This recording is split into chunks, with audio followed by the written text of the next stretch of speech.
सुबह का समय है। सूरज अभी अभी उठा है।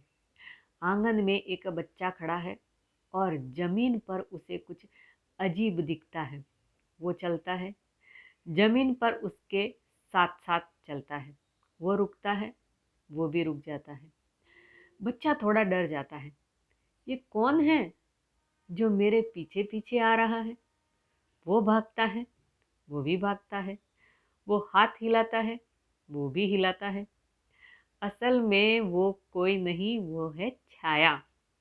अब सवाल उठता है, ये छाया बनती कैसे है, कहाँ से है? सूरज आसमान में रोशनी फैलाता है। सूरज की रोशनी सीधी चलती है, बिल्कुल तीर की तरह। लेकिन जब इस सीधी रोशनी के रास्ते में कोई चीज आ जाती है, जैसे इंसान, पेड़, गेंद या खिलौना, तो रोशनी उस चीज के पीछे नहीं जा पाती। जहाँ रोशनी नहीं पहुँच पाती, वहाँ अंधेरा बन जाता है और उसी अंधेरे को हम कहते हैं छाया। अब बच्चा ध्यान देता है। सुबह उसकी छाया बहुत लंबी है, दोपहर में छाया छोटी हो जाती है, शाम को फिर से लंबी हो जाती है। क्यों? क्योंकि सूरज की जगह बदलती रहती है।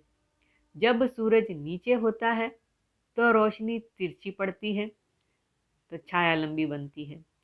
जब सूरज सिर के ऊपर होता है तो रोशनी सीधी पड़ती है, छाया छोटी हो जाती है। अब बच्चा एक और मजेदार बात देखता है। अंधेरे कमरे में एक टॉर्च जलाता है, दीवार के पास खिलौना रखता है, छोटी छाया।